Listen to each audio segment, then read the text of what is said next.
अभी हम आपको फिर से भिन्न का घटाव पढ़ाने जा रहे हैं।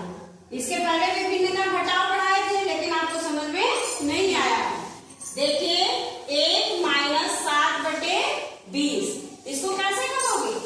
इसके नीचे आप 1 लिख दिए, ठीक, और 1 और 20 का एलसीएम कितना होगा? 20 होगा ना। फिर 1 का पहाड़ा इतनी बार पढ़िए कि 20 आए, तो 1 20 हम 20, तो यहाँ आपका 20 का गुणा यहाँ पे करोगे तो यहाँ कितना हो जाएगा? 20 माइनस 20 एकम 20, तो 7 का गुणा 1 में करोगे तो 7 हो जाएगा। 20 में से 7 गया, कितना बचेगा? 13/20। ये समझ में आया? यहाँ बेटा 1 है तो 1 के नीचे हमेशा बटे में 1 होता है, क्योंकि 1 का भाग अगर आप 1 में दोगे तो 1 ही आएगा ना, आएगा ना। अब देखो, अब यहाँ पे दूसरा सवाल है 7/5 माइनस 8/4, तो इसको क्या करोगे? 5 और 4 का एलसीएम निकालोगे तो कितना होगा? 5 और 20, इसका एलसीएम 20 आएगा। कितना आएगा? 20। नहीं समझ में आ रहा तो आप एलसीएम निकाल लीजिए। 2 से पहले निकालेंगे, काटेंगे, 2 दूनी 4, फिर 5 को उतारा, 2 एकम 2, फिर 5 से किए 1, 2 दूनी 4, 4 बचे 20। कितना आया? 20। तो इसका एलसीएम कितना हो गया? 20। अब 5 का पहाड़ा इतनी बार पढ़िए कि 20 आए। 5 चौक 20, इसी बार गया 4, और इस 4 का गुणा किसमें करोगे? 7 में। 7 चौक 28 होता है ना। 7 चौक 28 माइनस, फिर 4 पंजे 20, कितनी बार गया? 5 बार। तो इस 5 का गुणा इस 8 में करोगे तो 8 पंजे 40।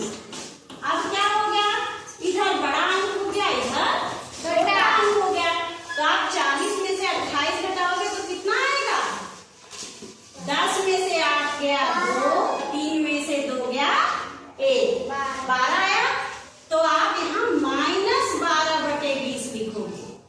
क्यों लिखोगे? क्योंकि आप जो है यहाँ 40 में से 28 को घटा रहे हो, इधर छोटा अंक है और इधर बड़ा अंक है। बड़े अंक से छोटे अंक को घटाओगे तो हमेशा उत्तर माइनस में आता है, ठीक ना? समझ में आया?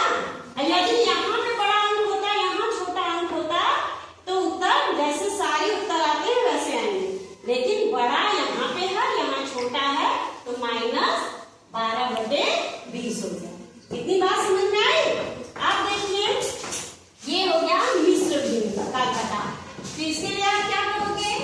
मिश्र भिन्न को पहले साधारण भिन्न में बदला जाता है, तो आप इसका इसमें गुणा करोगे और इसको जोड़ दोगे, यही करते हैं ना।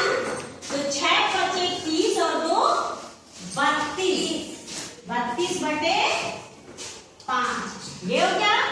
माइनस 3 दूनी 6 और 1 7/2, और 5 और 2 का लघुत्तम क्या होगा? 5 दूनी 10, इसका एलसीएम 10 आएगा। आप निकाल लीजिएगा, नहीं समझ में आ रहा है तो इसका एलसीएम कितना आएगा? 10। 5 दूनी 10, 5 का पहाड़ा इतनी बार पढ़िए कि 10 आए, कितनी बार जाएगा? 2 बार। तो इस 2 का गुणा 32 में करोगे, 32 दूना 64 माइनस 2 का पहाड़ा इतनी बार पढ़िए कि 10 आए, 2 5 10, 2 बचे 10। तो इस 5 का गुणा जितनी बार जाता है उसका गुणा ऊपर में करोगे, तो 7 बचे 35। अब आप 64 में 35 को घटा दीजिए। 14 में से 5 गया 9 बचा। यहाँ कितना बचा? 5। 5 में से 3 गया 2, तो कितना आ गया? 19/10। समझ में आया?